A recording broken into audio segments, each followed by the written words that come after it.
예, 새날 만에 아주 특별한 인터뷰요. 김민석 민주당 수석 최고위원 나오셨습니다. 어서 오십시오. 안녕하세요. 근데 최고위원회의 발언 있잖아요. 짧게 하니까 참 좋아. 네, 길게 못해요. 일부러 그러는 거죠. 아니 길게 못한다니까 제가 아침에 일어나서 쓰거든요. 호흡이 짧아서요? 아니면 일부러 그러는 거 아니에요, 그러니까? 아니 3분 안에 원래 해야 돼요. 저게 제가 한 평소에 3분을 넘기는 일이 저는 없어요. 2분에서 2분 반. 보통은 기존에는 한 5분 정도 하거든요. 근데 원래는 최고위원들이 3분 안에 하기로 다 하는 게 룰이에요. 그러니까 계속 늘어지는 거예요, 지금. 예. 근데 그거는 꾸준히 지키고 있는 것 같아요. 옛날부터. 예, 저는 그 통상 또 길게 한다고 또 다 써주지도 않잖아요. 맞죠. 딱 한 줄 써줄 거면서. 예. 근데 이번 일요일 날 했던 기자회견은 꽤 길게 했어요. 아, 이번에는 하나, 둘, 셋, 넷, 다섯, 여섯, 일곱 개. 그거는 제가 원래 지금 일요일 날 하는 기자간담회를 세 명이 해요. 원내대표, 사무총장, 그다음에 이제 그리고 전에는 원래는 그 일요일 날 하는 기자간담회를 최고위원들은 안 했는데 이제 저 뭐 하라 그래서 셋이 돌아가면서 하는데 원래는 다음 주인데 원내대표가 국정감사 다 끝나고 한다고 먼저 하라고 해서 이제 이번 주에 해서 이번에 근데 너무 국정감사 정리하는 거니까 현안이 많잖아요. 그래서 하다 보니까 그렇게 6가지, 7가지 어쩔 수 없이 다 안 할 수가 없었어요. 내 평상시 때 모습과는 다르게. 그러니까 미안해 하더만요. 기자들한테. 아니 너무 길게 한다고. 한 2개 정도 하는데 기자간담회를 하면서도 2-3개 했는데 왜냐면 쓰기가 어렵게. 근데 사안이 다 그랬어요. 알겠습니다. 왜냐하면 뭐 명태균 건, 그다음에 전쟁 사주 건, 뭐 등등등등 다 그리고 좀 필요하다고 생각했기 때문에 한 겁니다. 알겠습니다. 자, 일단은 약 좀 팔아야 돼요. 김민석 TV. 네, 김민석 TV 링크는요. 이따가 그 화면에 좀 구독 좀 올려주시면 좋을 해주세요. 것 같은데. 김민석 TV 바로 가기 올려주시고요. 너무 구독자가 적다고 혼나요. 아니 이게 자꾸 소문을 내야 돼요. 예, 그래서 혼나요. 그리고 뭔 이렇게 정리하고. 아직 후원 안 차셨죠? 그럴걸요. 그럴걸요. 관심 좀 쓰세요. 여러분 김민석 잘한다 생각하시면 국민은행 028001-04-278156. 근데 민주당 사람들은 이게 되게 이걸 좀 부끄러워하더라고요. 후원금 주세요 말을 못해가지고 후원 계좌 읽으면 몸들 바를 몰라가지고 막 그러니까 안 차지. 아유, 좀 채워주세요. 정청래 법사위원장처럼 하세요. 당당하게. 네, 좀 채워주세요. 아니, 여러분. 구독자가 좀 차야 되고 후원 계좌도 채워주시고 제가 밥 살 일이 많습니다. 김민석 TV 지금 링크로 올라와 있으니까 구독 좀 해주시고요. 자, 그 이야기 무거운 이야기 하기 전에 그 현수막이 화제가 됐었는데요. 우리가 한번 다룬 적이 있습니다. 아, 제가 잠깐만요. 한 달 전쯤에 이 현수막은 제가 직접 찍은 거예요. 예. 해군에 간 사거리에서 예. 김건희 물러나라 비슷한 거 둘이 같이 한번 올려줘봐요. 김건희 물러나라라고 하는 현수막들이 지금 온라인상에 목격담이 막 나오던데 난 저게 약간 주술 정권에 대해서 우리식으로 뭔가 주문을 내오는 것 같은 느낌이었어요. 왜 뭐 잡기신 물러나라 이거 있잖아요. 어이씨. 그거 의식하시는 거죠? 아니 근데 당에서 여러 현수막들을 이렇게 거는데 제가 저게 국감 시작할 때쯤이었던 것 같은데 저걸 한번 거는 게 좋겠다 싶어서 저희 지역에 걸고 일부러 국회 앞에 걸었어요. 네. 그래서 혹시 괜찮다고 생각하시면 좀 거시라고.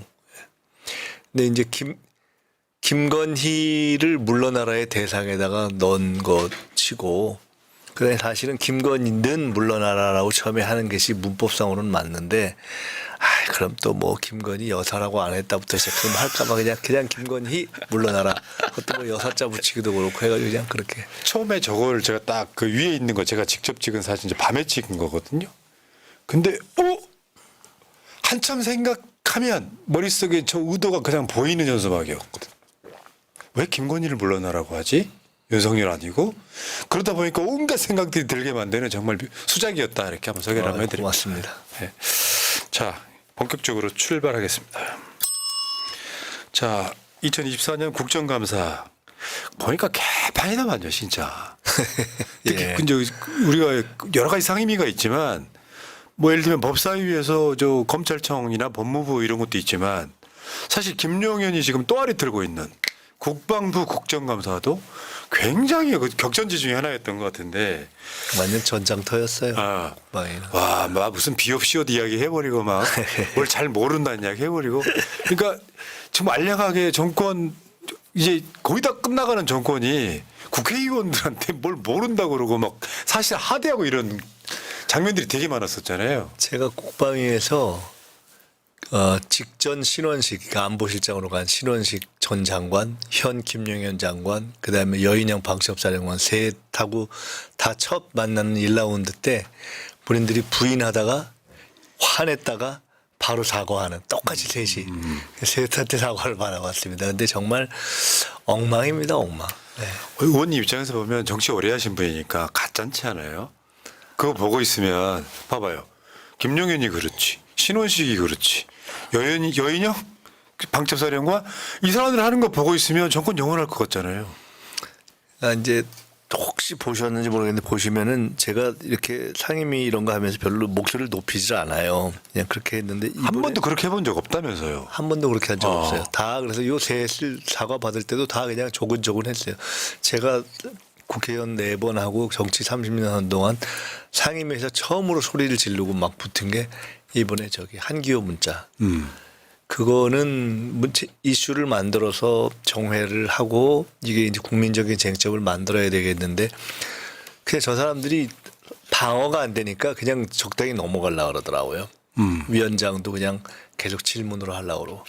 근데 이게 워낙에 큰 사건이었고 근데 그리고 정말 분노할 수밖에 없는 예. 상황이고.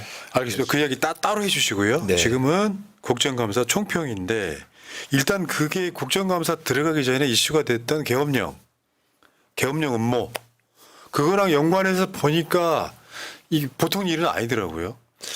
그 최근에 기자들하고 얘기를 해보니까 그냥 농반진반. 제가 계엄 문제 제기하니까 처음에는 약 한 100% 저 사람이 왜 저러지 하던 약간 좀 이상한가 했던 그 비율이 50% 이하로 떨어졌더라고요. 그러니까 이제 전체 퍼즐이 맞춰진다, 이해가 간다. 실제로 그 이번에 전쟁 사주까지 하면서 이렇게 되니까 이 전체가 이 결국은 권력의 유지 그 중에서도 김건희 유지를 위해서 그 전쟁 사주와 어떤 위기 조성까지를 감수하면서 국내 정치에 이용하려고 하는 계엄을 포함한 이런 전체의 흐름이다 하는 것이 이제는 쭉 흐름이 잡히는 것 같습니다. 그러니까 아주 쉽게 말하면 윤석열이 정권을 지키고 싶어 해. 국민들은 물러나라고 지금 탄핵 분위기야. 그러니까 최측근들로 완전히 똘똘 뭉쳐가지고 그것도 고등학교 후배들까지 다 동원해가지고 계엄이라는 걸 통해서 시위나 집회를 막으려고 하는 것과 한쪽에서는 전쟁 분위기를 만드는 것이 묶여 있는 상태. 그러니까 아주 쉽게 얘기하면 사실은 저희는 이렇게 봐요. 시기의 문제지 정권은 교체가 되는데 그거를 저 사람들은 막고 싶어 하고 근데 이 정권 교체를 막을 수 있는 유일한 길이 결국 국민들의 분노와 이 정권에 대한 이건 아니다라는 판단이 이미 정리가 돼버렸기 때문에 계엄과 테러 외에는 사실은 막을 수 있는 길이 없다고 보는 거예요. 저희는. 그러니까 저쪽에서는 정권 교체를 막는다. 더 쉽게 얘기하면 김건희가 감옥 가기 싫잖아요. 그렇죠. 그렇죠. 그러니까 그걸 할 수 있는 유일한 길은 계엄 아니면 테러밖에 없는 거죠. 그 순리대로 가지 않고 강제로 틀어 막으려고 하면 더 큰 죄를 짓게 되고 나중에는 헤어나올 수 없는 중죄까지도 갈 수 있는 그 상태까지 지금 위험 문턱 앞에 와 있는 상황이에요. 헤어날 수 없는 중재가 아니라 이미 그냥 제가 아까 조금 전에 처음 시작할 때 하신 것처럼 이제는 존재와 유지 자체가 모든 행위가 불법 아니면은 진행이 안 되는 상황, 불법 위에 그렇죠, 불법, 그렇죠. 불법 위에 불법을 얹은 상태가 된 거죠. 오죽했으면 우리 김민석 의원이 2단 왕국이라고 그랬어. 그러니까 김건희 물러가라 똑같은 생각인 거예요. 제가 일관되게 제가 사실은 네. 저는 마지막은 이게 친일 2단 왕국으로 이거는 정리될 거다 이렇게 보고 있어요. 그러니까 제가 어떻게 보면 약간 의식적으로 통상 초반에 제기됐던 주술이나 무속 이 얘기를 저는 안 합니다. 그러니까 근데 이 친일 이단이 이 정권의 본질이라고 생각하기 때문에 그리고 결국은 김건희의 여러 가지 게이트, 여러 가지 사안 중에 마지막에 그것이 가장 큰 것이 될 거라고 생각합니다. 제가 얼마 전에 마음 건강 뭐 이런 것과 관련된 프로젝트, 1조짜리 프로젝트 얘기를 했는데 양평도 있고 도이치도 있고 등등등등 하는데 맨 마지막에는 이게 몇백억짜리가 아니라 근 1조에 달하는 그런 프로젝트를 바라보고 그냥 눈앞에 보이는 상황까지 와 있기 때문에 기존의 불법에 얹어서 이 김건희 권력이라는 건 결국은 친일 돈 냄새 이단 이 세 개가 딱 저는 특징이라고 친일 보거든요. 돈 냄새 이단. 예. 아. 그래서 돈 냄새를 맡는 또 그것을 위해서 무슨 짓이든지 하는 그렇게 살아온 권력이잖아요. 그렇게 살아오면서 권력의 정점에까지 온. 그래서 지금 조금 다른 얘기인데 한동훈 저희가 무슨 뭐 감찰관 얘기하는 게 이게 그야말로 제가 파도를 다 세수대로 막냐 이렇게 얘기했지만 기존에 있었던 것들을 덮으려고 해서 기존의 불법을 정리 못한다는 것이 문제일 뿐만 아니라 지금 김건희 권력은 그냥 뭐 밖에 나가는 걸 좀 절제한다든가 이런 차원이 아니라 그럼요. 그냥 어마어마한 노다지를 권력을 이용해서 국민 세금에 근거한 합법적인 노다지를 그냥 눈앞에 딱 보고 막 쫓아가고 있는 상황이고 이미 그것이 진행이 시작됐기 때문에 그거를 절대 놓지 않으려고 하는 거죠. 그러니까 지금 처벌의 시간인데 예방하겠다고 저러는 거죠. 그런 거죠. 예. 자, 그럼 아까 말씀하셨던 것 중에 한기호 신원식 문자 이야기는 좀 진지하게 해봐야 되는 게 김민석 최고가 빡이 쳐가지고 이 두 사람 공수처 긴급 수사해야 된다 이런 정도까지 갔거든요. 그러니까 아주 단순하게 말씀드리면은 한기호 의원이 저 신원식 안보실장한테 문자를 했다. 그런 사건으로 볼 수 있는데 그러니까 저는 그게 아니라고 보는 거고요. 그러니까 그 방어를 이건 그냥 두 사람의 사적 대화다 이렇게 얘기하는데 두 공인이 주고받은 것이기 때문에 사적 대화라고 볼 수도 없고 내용도 그럴 뿐만 아니라 한 사람이 제안하고 한 사람이 그거에 대해서 검토해 보겠다가 아니라 한 사람이 제안을 하니까 그 실질적인 책임을 지고 있는 안보실장이 알았습니다. 이미 진행 중입니다라고 얘기를 한 사건이란 말이에요. 그래서 이것은 제안과 답변이 아니라 한기호의 쓸데없는 문자를 통해서 이 권력 내에서의 내밀한 진행되고 있던 업무가 그냥 드러난 노정된 사건이에요. 그래서 권력의 입장에서 보면은 한기호 의원이 엄청나게 미울 거예요, 저는. 근데 하늘이 도왔다고 저는 생각을 합니다. 그러니까요. 그래서 제가 그날 국방위에서 한참 싸우고서 정회가 돼서 의원회관에서 올라올 때 한기호 의원하고 저쪽에 또 임종득 의원이라는 분 두 분을 엘리베이터 앞에서 만났는데 같이 엘리베이터 타고 오다가 제가 5층에 내렸는데 제가 정말 수고하셨다고 나라를 구하셨다고 쓸데없는 문자 하셔가지고 제가 그랬어요. 나 진짜 빵 따던데.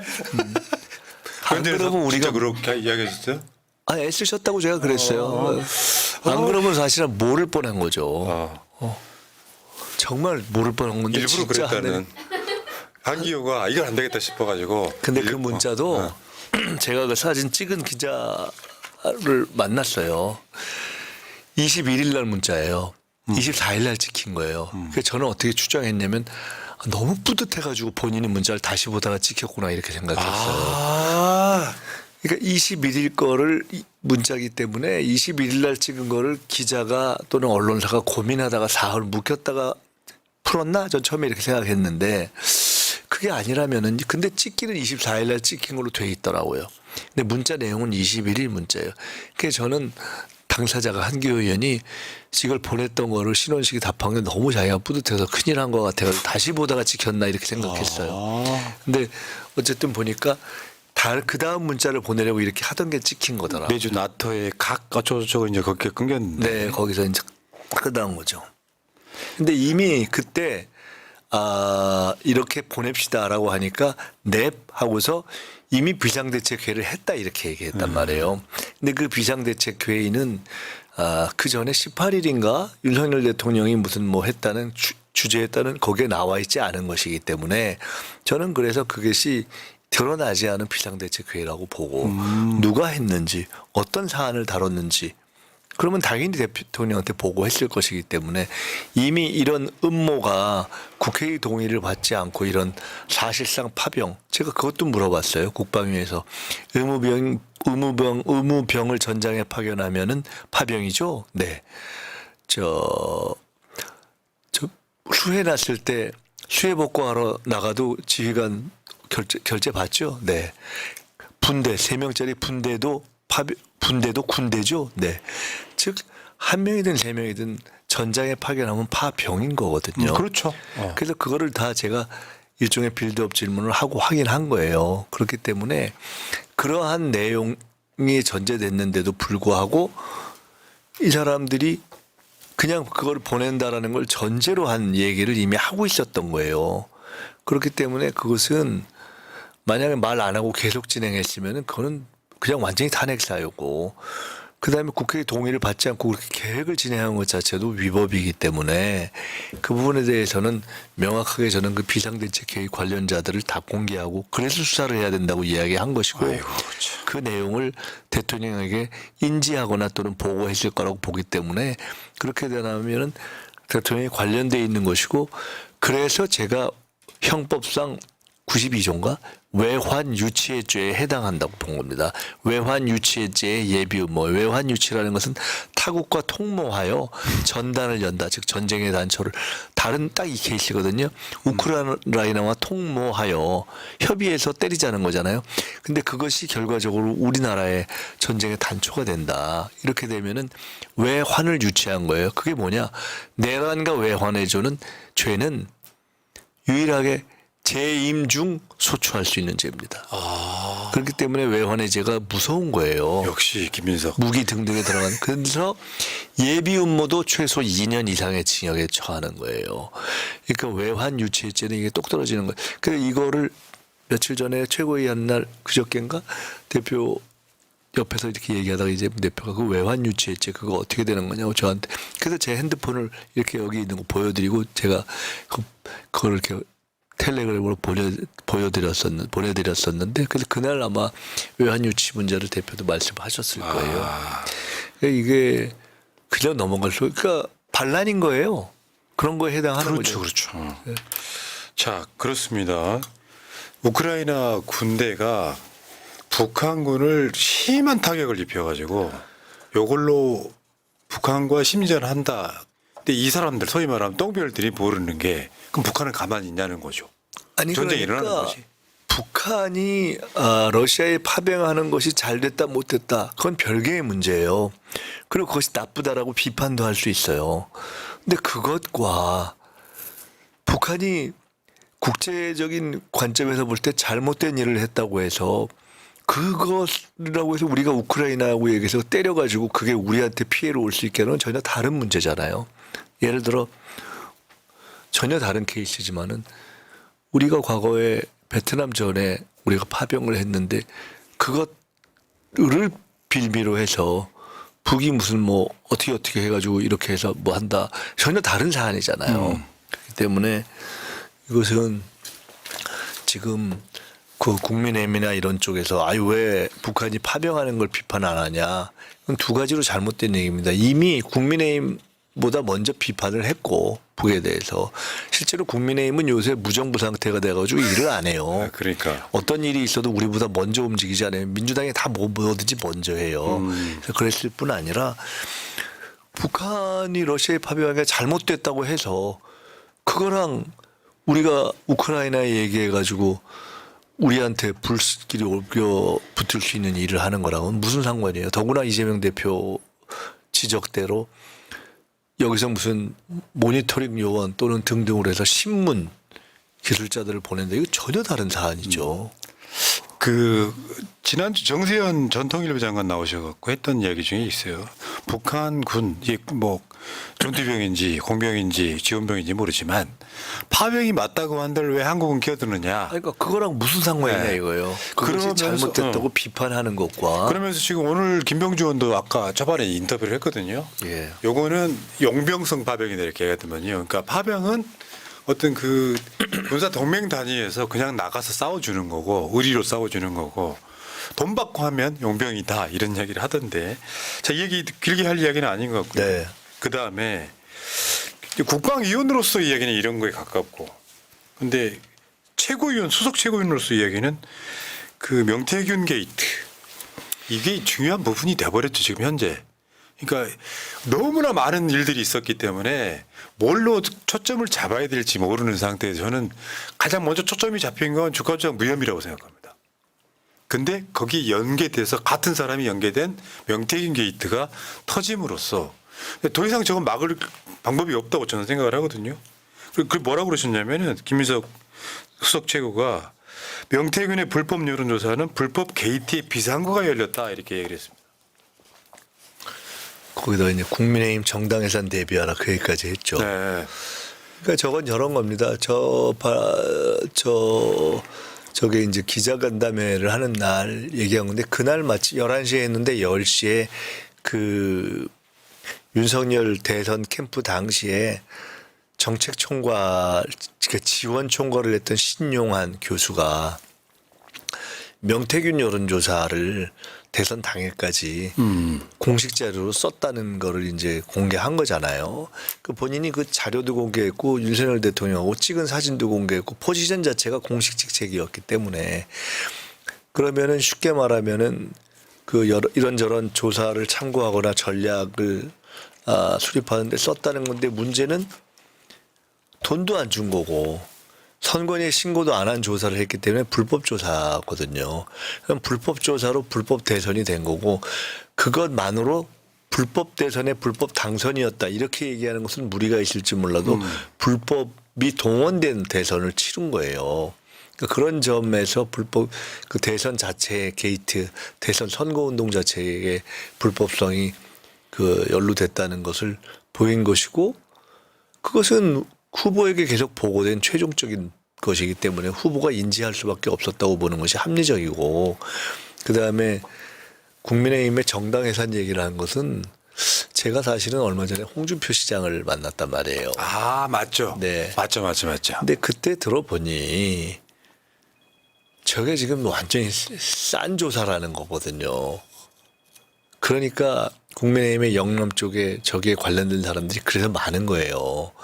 근데 저기에 관련된 것은 명태균의 불법 여론조사 내지는 엉터리 여론조사를 활용했다는 것 플러스 지금 각각에 다 연결돼 있지 않은데 그것과 공천 이번 총선 공천을 받는데 김건희의 이 보이지 않는 손 또는 보이는 손과 어떻게 연관되었느냐가 연결될 가능성이 다 살아있는 거잖아요. 그러니까 최소한 불법 여론조사를 활용한 사람들이 부지기수일 가능성이 높기 때문에 그게 되면 지금 이제 물론 명태균 씨는 유일한 목표가 자기 검찰에 안 불려가는 게 유일한 목표예요. 그래서 막 연막탄을 쏘는 거예요.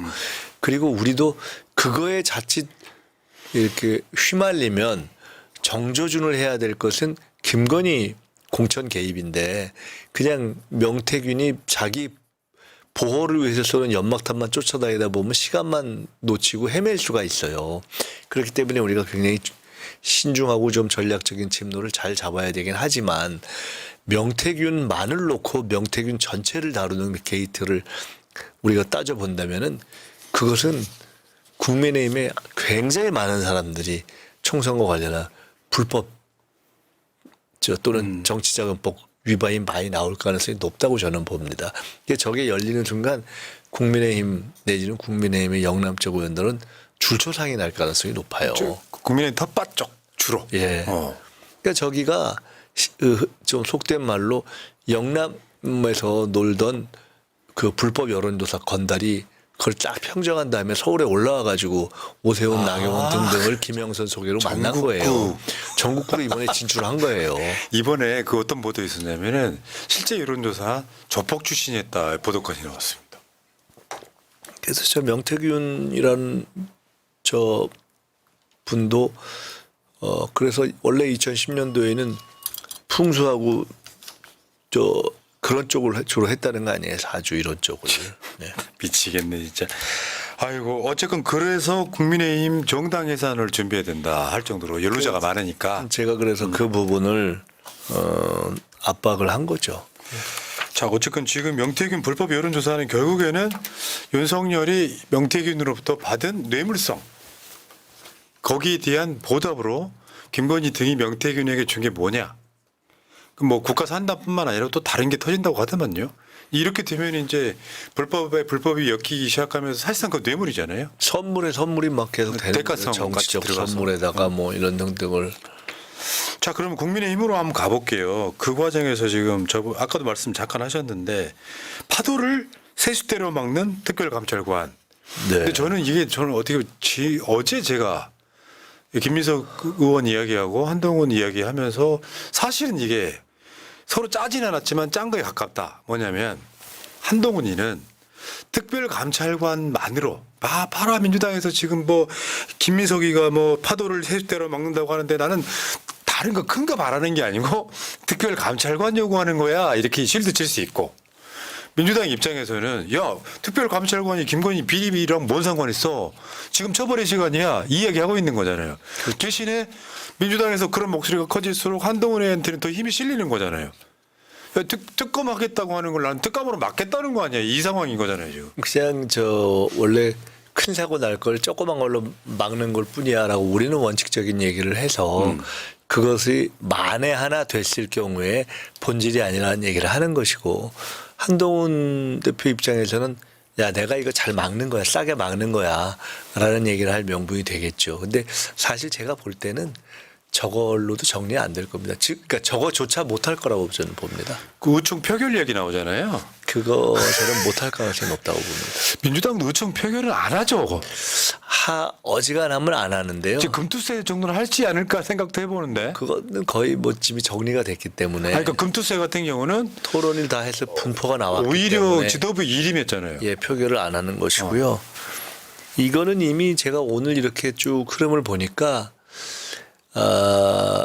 표결을 해도 한동훈이 이길 수 없고 그리고 그렇지만 그럼에도 불구하고 그거를 표결에 안 붙여줄 것 같고 윤석열 측에서는 그래서 그 특별감찰관이 별거 아니지만 그 별거 아닌 특별감찰관조차도 한동훈의 승리로 되는 것을 윤석열 측이 용인할 수가 없고 그래서 지금은 큰 흐름에서는 그것 자체를 쉽게 말해서 무산, 나가리 이렇게 시키는 쪽으로 정리가 돼가고 있는 흐름인 것 같이 보입니다. 근데 이 과정에서 한동훈계를 계속 자극을 하게 되면 여기에 특검으로 칠 수 있잖아요.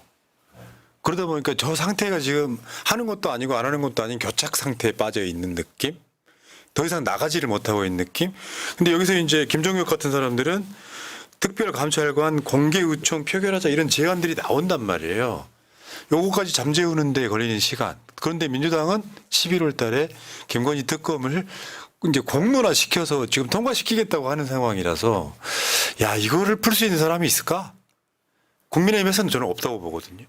그럼요. 지금 한동훈 대표가 사실은 배짱도 없고 숫자도 없고 그래서 그냥 이야기하는 건데 그 상대편에서는 문제를 근본적으로 풀 생각도 없고 그렇다고 한동훈 대표와 절충을 하거나 거기에 승리를 안겨줄 생각도 없고 그러니까 결론은 아마 그냥 뭉개고 덮는 쪽으로 정리가 될 텐데 더 화가 커지겠죠. 근데 이제 근본적인 문제는 저는 그래서 사실은 개인적으로는 이탈표가 나오면 한동훈 쪽 표가 아닐 거라고 봅니다. 전 처음부터 그렇게 생각했어요. 그래요? 저는 그렇게 어느 쪽 표라고 생각하세요? 조선일보를 열심히 읽는 순수한 보수? 네. 제가 늘 요새 그렇게 얘기해요. 조선일보라도 좀 읽고 시키는 대로 좀 해라. 조선일보가 한 달째 피토해서 정말 목놓아 외치잖아요. 김건희 좀 정리해라. 그 우리 얘기도 안 듣냐 이렇게 얘기하잖아요. 제발 조선일보 좀 읽어라. 제가 그렇게 얘기해요. 윤석열이는 그거 유튜브만 본다고 알려져 있어요. 그러니까요. 보수 신문 그러니까 안 봅니다. 그러니까 소위 얘기하는 조중동 내지는 조선일보조차도 김건희 이대로 두면은 보수가 망하겠다고 생각이 드니까 저러는 거잖아요. 그래서 원래는 한동훈의 집단 움직임을 하나를 기대할 수 있는 건데 그거를 기대하기도 전 솔직히 그 정도 배짱이 없어 보인다. 그래서 근데 이미 지금 판을 흔들렸고 그래서 만약에 표결이 되면 그냥 여기저기 말 안 하고 눈치 싹 전혀 표시 안 내고 맞죠, 들어가서 맞죠. 장막 속에서 찍는 그런 사람들이 8명만 나와도 끝나는. 저는 게임. 그 가능성이 상당히 있다고 봅니다. 야. 양심이 있다면 사실 그래야 아 근데 이런 것도 필요하지 않아요? 아까 한기호 만나서 아 고생하셨다고 한 것처럼 민주당 차원에서 중진들이 좀 움직일 필요도 있지 않을까 싶어요. 그러니까 개인적으로 이제 일종의 밭갈이를 하셔야 된다고 생각해요. 민심으로만 이제 움직이기에는. 그건 뭐 이렇게 저희가 말로 해도 되는 건 아니니까 그냥 각자에게 맡겨놓으시고 그러니까 자 그렇고요. 어쨌건 지금 민주당은 김건희 특검, 상설 특검, 국조 뭐 이렇게 해가지고 굉장히 압박을 하고 있는데 아까 저도 그런 비슷한 이야기를 제가 했었는데 뭐냐면 김건희라고 하는 게 변수가 돼야 되는데 상수가 돼 있고 언터처블이다 보니 이 모든 게 다 꼬인 거예요 지금. 그렇죠. 물론 윤석열의 무능도 있지만 그 무능 때문에 사실 김건희의 더 의존한 측면도 커 보이고. 그러니까 이게 전통적인 문법으로 모두가 지금 전통적인 문법으로 보니까 잘못 보이는 게 통상적인 정치의 문법으로 본다면 이 정도면 당연히 김건희를 정리했어야 되거든요. 그러니까 조선일보의 상식이 안 맞는 거예요. 근데 그걸 안 되는 거란 말이에요. 그러니까 이게 안 풀리는 거예요. 근데 왜 그럴까? 김건희 권력이니까 거기가 더 세니까. 의원님 그냥 주어 목적 없이 한번 여쭤볼게요. 언제 끝납니까? 언제 끝나냐? 빨리 끝나야죠. 방송은 일단 40분에 끝날 예정이긴 합니다만. 아니 사람들이 제가 호스피스라 그랬잖아요. 사람들이 미칠라 그래요. 말기 호스피스 단계에 들어선 윤석열 정권. 그러니까 지금 우리 시청자 실시간으로 보고 계시는 분들도 미칠라 그래요. 못 견디겠다. 그 원인을 제가 최근에 진단을 해드렸는데. 근데 네. 아주 똑같은 생각을 했더군요. 최근에 몇 분이. 저도 그렇게 생각하고 또 몇 분이 그렇게 얘기했는데 유시민 장관이 뭐 몇 프로라도 버틸 거다 이렇게 했잖아요. 저는 1% 지지율 1% 내지 0.1%라도 끝까지 간다고 할 사람들이라고 생각해요. 뭐 본인들의 의사는 그럴 거라고. 그러니까 윤석열은 그렇다 치더라도 국민의힘 국회의원들이 견딜 수 있겠냐 이런 측면이 있고요.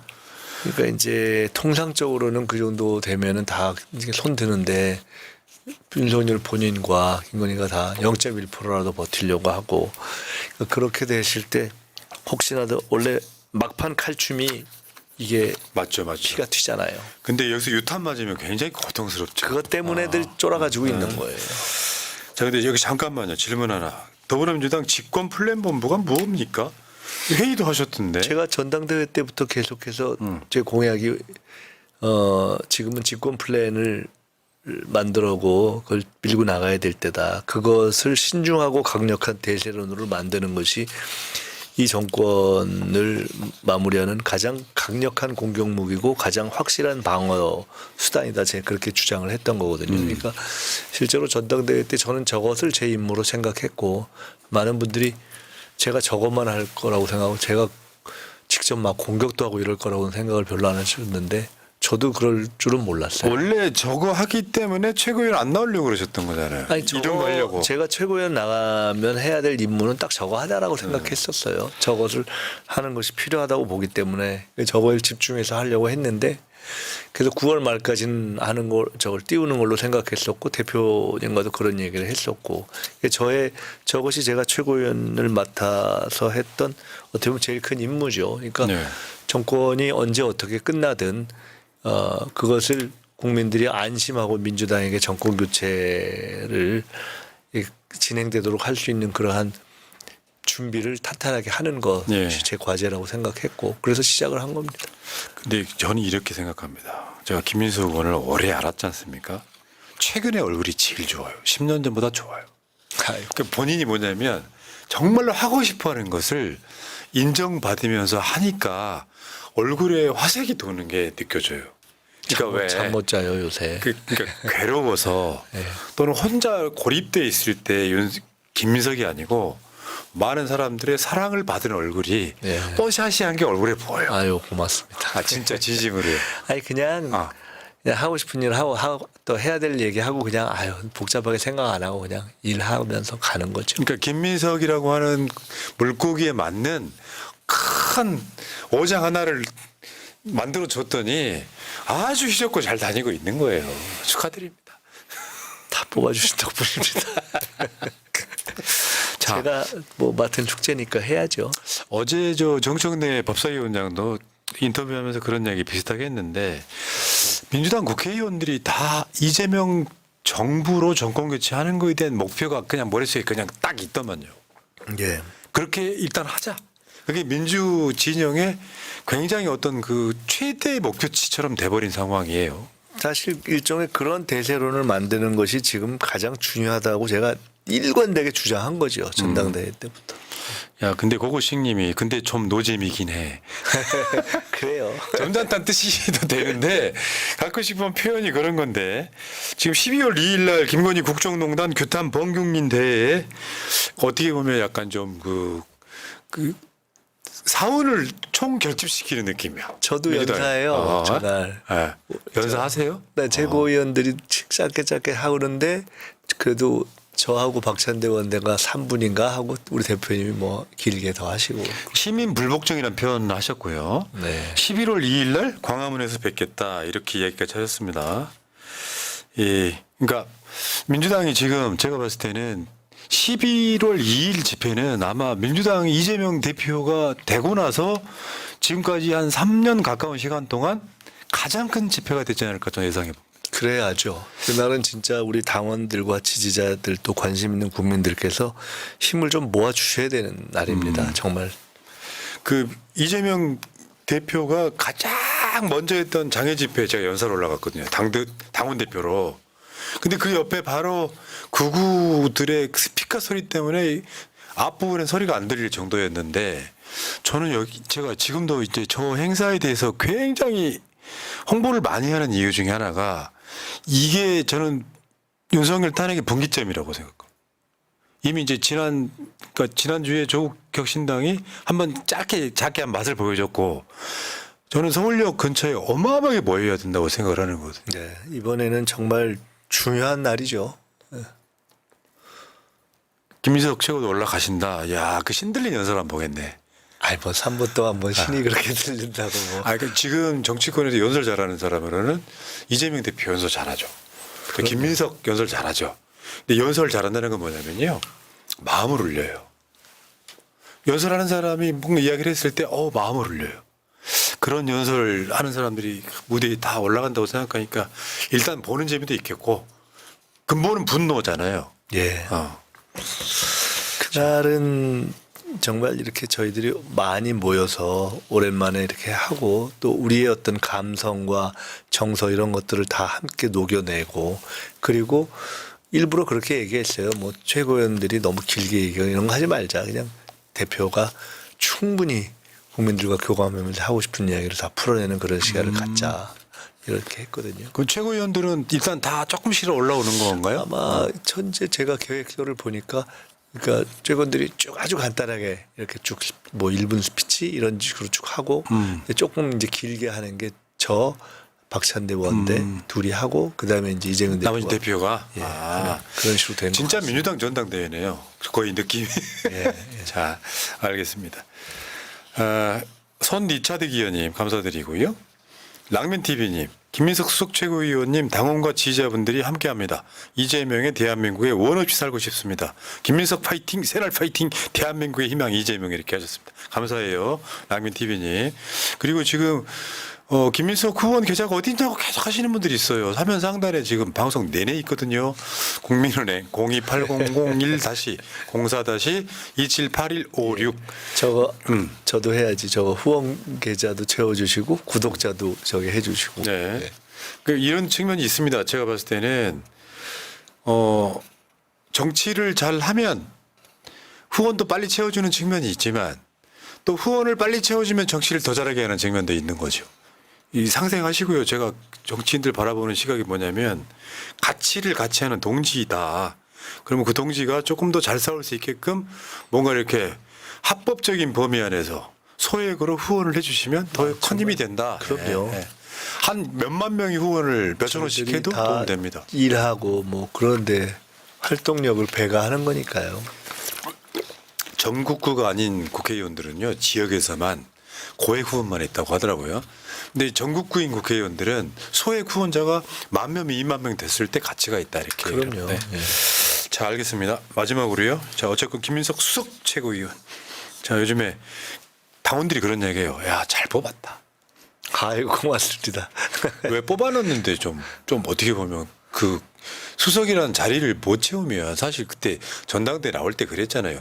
김민석은 수석이 안 되면 약간 좀 창피한 일이었다고. 어쨌든 드라마를 쓰면서 최고위원 되셨는데 자, 마지막 각오 30초만 하시고 가십시오 이제. 네, 정말로 이게 제 정치의 대부분 뭐 끝이어도 좋다, 또 끝일 수도 있다 이렇게 생각하면서 그냥 전력을 다해서 하고 있습니다. 저희가 최선을 다하겠고 저뿐만 아니라 다들 그렇게 하고 있습니다. 그렇게 해서 마무리해야죠. 12월 2일 날 정말 다 같이 모여주셔서 지금부터는 힘을 하나하나 차곡차곡 꾹꾹 눌러서 담아서 저희들이 그 다음에 큰 장을 열 수 있도록 그렇게 해야 될 때인 것 같습니다. 도와주십시오. 감사합니다. 우리 의원님 플러스 민주당 지도부 또는 정치인들, 당원들, 국민들 11월 2일 날 김건희 국정농단 규탄 범국민대회에서 뵙겠습니다.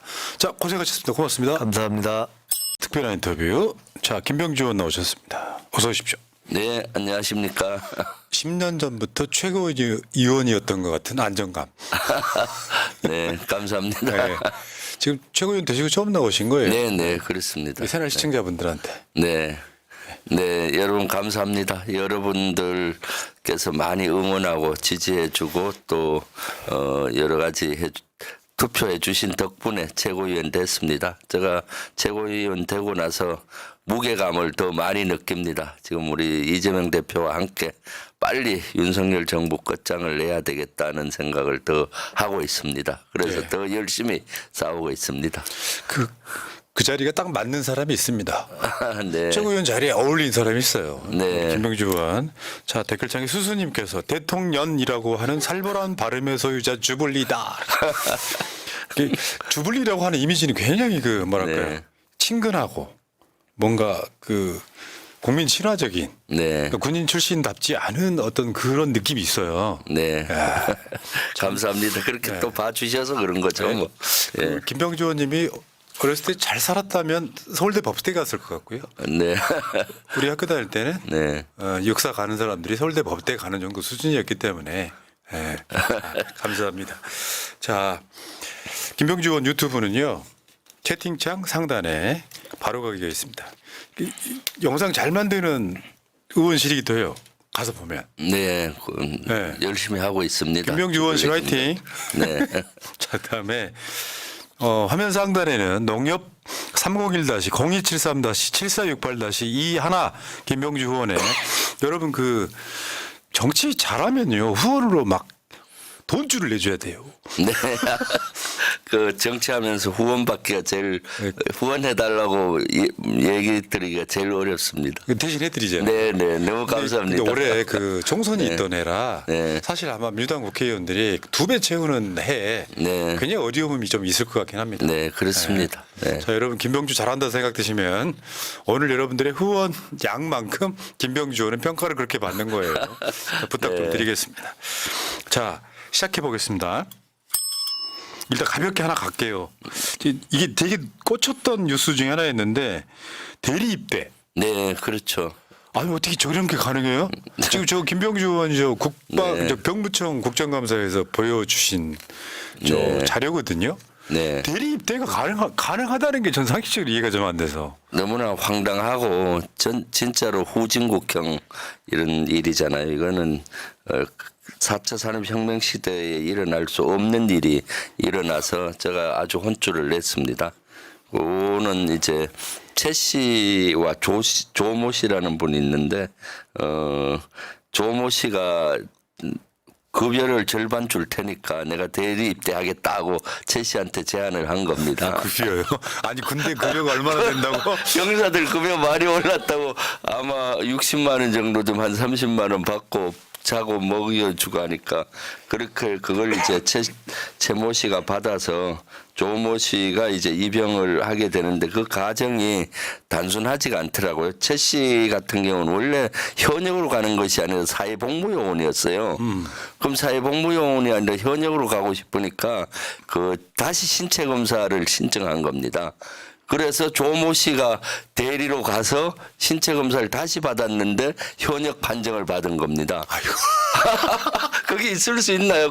그 키도 다르고 혈액형도 다르고 다시 그걸 신체 검사를 받고. 그러니까 이게 이런 네. 신체 검사가 엉망이었다는 거잖아요. 그렇죠. 일단은. 이걸 보면은 윤석열 정권의 국방부가 얼마나 총체적인 위기에 있는지를 보여주죠. 그렇게 해서 입영 통지를 받고 입영을 했는데 그 입영할 때 또 신분 확인하잖아요. 네. 그때도 걸러지지가 않고 그래서 신병 교육을 또 받은 겁니다. 신병 교육 때도 안 걸러진 거예요. 그리고 나서 이 인원이 수송 운전병 주특기를 받은 것 같아요. 그래서 수송 교육대에 다시 교육을 받으러 갔는데 거기서 교육받는 과정에서도 걸러지지 않고 그렇게 되니까 좀 최 씨 같은 경우 좀 불안한 겁니다. 그래서 자진 신고를 한 겁니다. 나중에 걸리고 그럴까 봐. 아니 이렇게 된다면 네. 간첩이 들어가도 못 걸린다는 얘기잖아요. 그러니까요. 네. 그리고 더 가가는 제가 더 계속 조사를 해봤더니 대리 입영한 조모 씨는 3년 전에 군을 또 갔다 왔어요 이미. 대리 이등병인데 이등병 같지가 않아? 조모 씨는 갔다 왔는데 그때도 4개월 정도 근무를 하고 부적합 판정을 받고 4개월 만에 전역을 했더라고요. 그때 아마 정신질환, 정신과 관련된 뭐 병이 있었던지 부적격으로 전역을 했는데 이런 것도 비교되면서 확인이 안 된 겁니다. 그럼 이것은 입영 절차에도 문제가 있고 그 신병 교육대 병력 관리 시스템에도 문제가 있고 야수교 같은데 이제 교육기관에서도 문제가 있고 이게 총체적인 문제인 겁니다. 어떻게 이런 일이 있을 수 있나요? 야 정말 이게 의원님 앞에서 쓸 단어는 아닌데 개판이네요. 네네 그렇죠. 그래서 제가 병무청장한테도 국민께 사과하라고 해서 하고 재발 방지 대책을 하라고 했는데 그 병무청장은 유감 표시를 하면서 아주 그 했었고 육군 총장도 그렇고 근데 국방부 장관은 안 하더라고요. 그만하시죠 하더라고요. 이 정도 되면은 사실 이번에 여러 이슈에 묻혀서 이것이 크게 그렇죠, 이슈가 안 됐는데 이건 진짜로 총체적인 문제가 있다라고 보여주는 거죠. 야, 네. 그러니까 이게 어떻게 보면 아무 일이 아닐 수도 있는데 네. 현재 윤석열 정부의 안보에 비춰보면 큰일인 거죠 사실. 큰일이죠. 네. 다 완벽한데 이것만 문제라면 문제가 아닐 수도 있는 거예요. 그냥 네. 해프닝으로 끝날 수 있는데 네.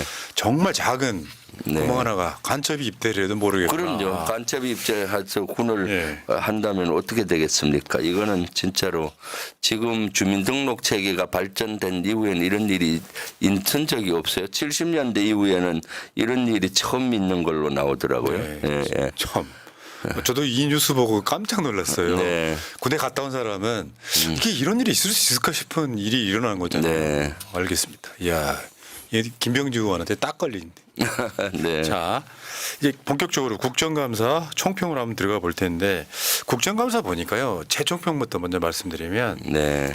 국방부 장관이 이게 좀 드세고 국회를 졸로 보다 보니 네. 거기 좀 방첩 사령관 같은 사실 보면 표정부터가 의기양양하고 그렇죠. 국회의원들 좀 무시하는 게 보이고 네. 근데 그 어떻게 보면 그 말도 안 되는 확신 같은 게 보이는 그러면 안 되는 자리에 있는 자가 약간 극우 성향도 보이고 네. 저는 그렇게 봤는데 어떻게 보셨어요? 그렇죠. 지금 이번 국정감사 때 국방부 장관 태도가 과간이었잖아요. 박봉계 의원님한테 ABCD도 모른다고 한다든가 항의 장관이 뭐 질의했더니 거기 아주 그 쌍욕을 비입시오. 뭔 신내 갖고 그래서 장애인 비하 발언까지 논란이 되고 이렇게 아주 그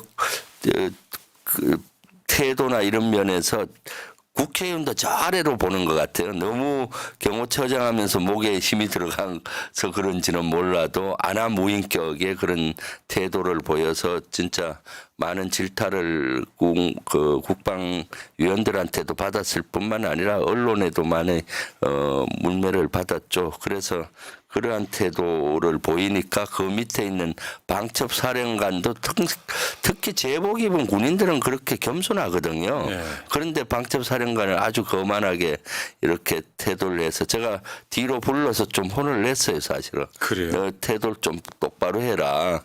그것은 국민을 국회의원한테 답변하는 게 아니라 국민께 답변하는 자리니까 겸손하게 하라 뭐래요? 했더니 아유 죄송하다고 잘 유념하겠다 하더라고요. 그러니까 이런 거 아니에요. 네. 국방부 장관은 자기 후배인 윤석열한테 잘 보이고 싶고 네. 그 여현영 방첩사령관은 네. 국방부 장관한테 잘 보이고 싶고 네. 그 충한파들. 그렇죠. 그러니까 딱 뭐 계엄령 등과 관련해 가지고 자기 선 후배들로 지금 둘러싸운 거잖아요. 네, 네. 그러니까 사실은 군대도 안 갔다 온 부동시 윤석열이 군대로 자기 정권 지키는 느낌?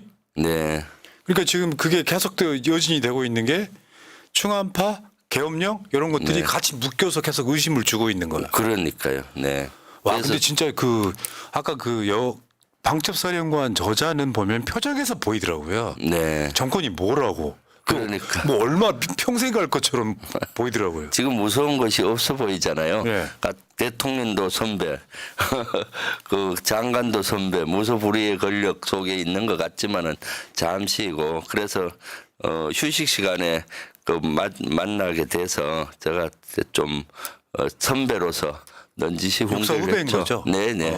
네. 뭐 기사대기를 한번 딱 날리고 그랬더니 뒤에서는 아유 뭐 잘하겠다고 그러는데 참 아나무인격으로 보이고 그렇게 해서 이번 국정감사는 실제 현재 윤석열 정부의 국무위원들의 수준을 보여줬다. 맞아. 통상 이제 국무위원들이 국정감사나 상임이나 본회의장에서 얘기는 국회의원한테 형식은 얘기하는 거지만 실제는 그 국민께 얘기하는 겁니다. 그걸 관가하고 그렇게 하는 자세들은 현재 윤석열 대통령 내 태도와 닮아 있는 거죠. 그래서 윗물이 맑아야 아랫물이 맑다. 정답이죠. 네, 그겁니다. 그러니까 국정감사 보고 있으면은 네. 어느 부서든 간에 국회의원들이랑 막 싸워. 네. 요 분위기가 팽배해 있다 보니 네. 누가 더 잘 싸우는지. 근데 사실 국민한테 싸우는 거잖아요. 그럼요. 그거는. 국민한테 싸우자는 거죠.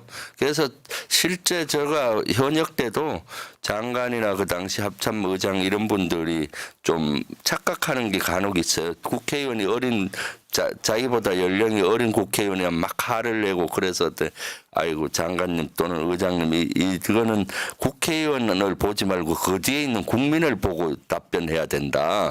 나이와 관계가 없습니다. 국민의 대표이기 때문에 뒤에 있는 수십만 수백만의 국민을 보고 답변한다고 생각하고 하라고 제가 늘 주문을 한 적이 있거든요. 그런데 지금 윤석열 정권의 국무위원들은 그러한 자세가 거의 보이지 않고 아나무인격이죠. 그거는 이제 국민을 그렇게 본다는 것밖에 안 되는 거죠. 그런 네. 측면에다가 이런 것도 있죠. 아까 그 비유인데 네. 잘하기라도 하면 네. 잘하기라도 하면 그나마 이게 좀 상쇄가 될 수 있을 텐데 못하는 그자들이 스스로 화를 내고 있는 거예요. 그렇죠. 네. 왜 못해 그러니까 네. 막 화를 내고 있는 거예요. 그러니까요. 사실은 요목요목이 이렇게 논리적으로 설명할 능력이 안 되니까 네. 하부터 내는 겁니다. 그리고 또 뭐 웬만한 거는 무슨 뭐 보안이네 뭐 네. 비밀이네 뭐 이런 식으로 네. 또 퉁치고 넘어가고. 그렇죠. 특히 국방부는 최근에 윤석열 정부 들어와서 특히 그 보안이라는 이유 뒤에 숨어서 자신들의 무책임과 무능을 감추는 경향이 있어요. 최근 보면은 북한 무인기 평양에서 무인기 나타난 것도 뭐 설명을 안 하고 있잖아요. 예. 전략적 모호성을 유지하면서 설명해 줄 수가 없다. 뭐 확인해 줄 수가 없다. 설명할 가치도 없다. 이거는 처음에 하루나 이틀은 할 수 있는데 지속하는 건 아니거든요. 예. 그럼 그렇게 얘기한다는 말 속에는 뭡니까? 내가 그걸 확인을 못했다는 무능을 감추든가 아니면 우리가 보냈는데 뭔가 문제가 생기기 때문에 책임을 감추든가 하는 그런 모습으로 지금 일관되는 경향이 입장이 있어서 아쉽죠. 자기들 분리하면 보안이라서 얘기해 맞죠, 줄 수 맞죠, 없다. 맞죠. 이렇게 하는 거죠. 그게 무슨 만능 뭐 같아요. 그게 네. 사실은 그 안에 무슨 비리가 있을지 모르는데 아, 그럼요. 계속 네. 숨기고 있는 거예요. 네. 특히 대통령실 이전과 관련된 의혹 이런 거 대통령실과 관련된 거는 무조건 보안이라는 이유로 얘기해 줄 수 없다. 이렇게 하잖아요. 그러니까 이번에 저 그 법사위에서 네. 3번 방 이야기를 하면서 안 가르쳐 주니까 네. 3번 방이 도대체 뭐가 있길이라고 막 공격을 그러니까요. 하니까 네. 실제로 밝히더라고요. 네. 3번 방에 아무것도 없다. 뭐 이런 식인 거예요. 네. 그것도 시기가 아. 그때 대통령실 관저에 뭐 그 돈을 많이 들여서 새로운 거 1.8평 얼마 설치하고 뭐 의혹이 되게 된 그때 얘기하면 되는데 이번 한 2달이 지나서 거기는 뭐 화분을 놓는 방이고 뭐 드레스룸이다 이랬는데 아마 그 2달 사이에 문제가 된 것들은 치우고 얘기해 줄 그럼요. 수가 그랬을 가능성이 있어요. 없죠. 감추고 그 당시 바로 얘기를 해야 되는 건데 네. 네. 예. 자, 그런데 이제 국정감사는 끝났지만 지금 전쟁 이기는 계속되고 있거든요. 실제로 그 북한이 우크라이나에 파병을 하고 네. 뭐 또 평양 상공에 무인기 뜨고 하는 과정에 심상치는 않아요. 네, 왜냐하면 그렇습니다. 윤석열이 우크라이나에 살상 무기를 지원하는 걸 검토하겠다라고 사실상 몇 발짝 더 나가 버렸단 말이에요. 한참 나갔죠, 나가도. 네. 근데 저 상황이 보면서 야 이러다가 무기만 가는 게 아니라 사람도 갈 수 있겠다. 네. 그러면 이거는 그 다른 나라 국가의 전쟁에 지금 남북한이 같이 뛰어드는 그렇죠. 그런 상황이 있는 네. 거예요. 지금 이거 보고 굉장히 많은 걱정들이 있습니다, 국민들이. 지금 보실 때 일단 우크라이나 러시아 전쟁 판세는 어떻게 될 거라고 보세요? 그러니까 지금 이게 지금 굉장히 오래 끌고 있잖아요. 네, 지금 러시아와 우크라이나 전쟁에서는 러시아가 좀 그 우세를 보이고 있거든요. 사실 그 우크라이나 영토의 한 18%를 러시아가 현재 점령한 상태입니다. 18% 정도고. 네, 그리고 뭐 지금 언론에서는 전부 다 우크라이나에서 흘러나오는 정보로 우리 대한민국의 언론들이 다루고 있다 보니까 우크라이나는 되게 우세하고 러시아는 되게 불리한 것 같이 나오는데 실상은 러시아가 지금 우세를 보이고 있고 그 우크라이나는 사면 초가에 놓여 있는 형국입니다. 예. 왜냐하면 우크라이나는 자기 스스로 전쟁할 능력이 없고 나토나 미국 국제사회의 도움 없이는 전쟁을 치를 수가 없는데 나토나 미국이 대단히 미온적이거든요. 여기에 끼어들자니 세계대전으로 갈 것 같고 방치하자니 이거는 또 러시아가 우크라이나를 점령한 유럽이 엄청 위험이 되잖아요. 그래서 나토국은 이러지도 저러지도 못하고 해서 그냥 최소의 지원만 해서 연명하는 상태에 놓여 있고 대부분 정치적으로 해결하려고 나토도 그렇고 미국도 하고 있는 상황이거든요. 그래서 지금 우크라이나 입장에서 국면 전환을 하려고 한 3개월 전에 구루스크 러시아 본토로 진격을 해버린 겁니다.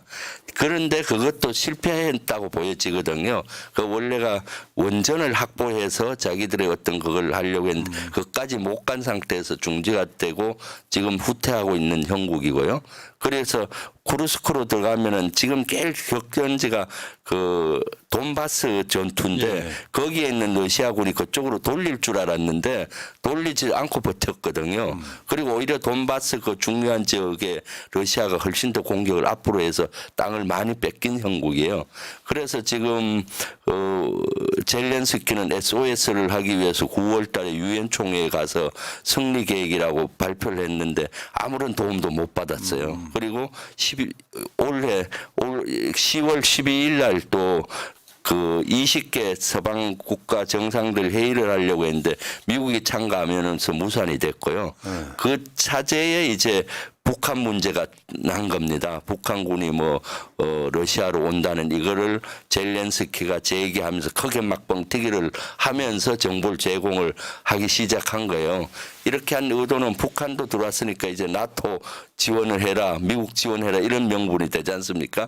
그래서 조금 우크라이나 면에서는 가장되게 이거를 하고 있다라고 보여지고 정보를 물론 북한군이 들어간 거는 맞는 것 같은데 좀 더 가장되게 거기에 이제 윤석열 정권은 덥석 그걸 물어서 한보 더 나가서 그렇죠. 막 이렇게 하는 거죠. 그래서 제가 그 규정을 북한군 개입에 대한 거는 스타트 그런 젤렌스키가 했다면은 차 시동을 걸었다면은 엑스레이터는 윤석열 정권이 세게 밟아서 막 전쟁통으로 느낌이에요. 들어가는 꼴이에요. 그러니까 미국이나 나토 입장에서 저 뭐지 이렇게 보는 겁니다. 그러니까 지금. 다른 네. 나라들은 이렇게 팔짱 끼고 보고 있는데 네. 한국 윤석열은 끼고 싶어서 난리는 상황. 그렇죠. 그런 거죠. 네, 어. 나토든 미국이든 연루 대기를 싫어하고 그렇지만 무시하기는 그렇고 그래서 적당히 지원하면서 이제 정치적으로 해결하려고 이렇게 계속 보고 있는데 한국만 막 엑셀레이터를 밟고 그 전쟁으로 들어가는 형국이거든요. 여기서 궁금증 하나요. 네. 지금 아마 의원님이 그런 얘기 하신 것 같은데 북한은 파병이 아니라 용병이다. 네. 어떻게 구분할 수 있습니까? 용병성 파병이라고 봐야죠. 용병성 파병. 예, 꼭 뭐 용병이라고 단정해서 평가절하하기는 그렇고요.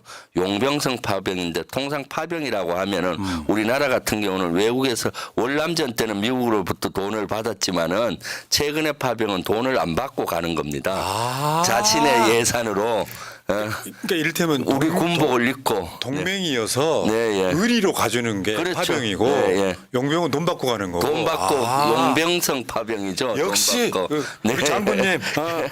네. 그리고 이제 용병성 파병인데 사실은 뭐 이것은 가볍게 볼 거는 아니에요. 사실은 아주 심각한 국제적인 위협이고 그래서 이것이 제가 3차 대전까지 갈 확률이 있다라고 그 얘기를 했는데 저래 되면은 러시아와 우크라이나 전쟁이었고요.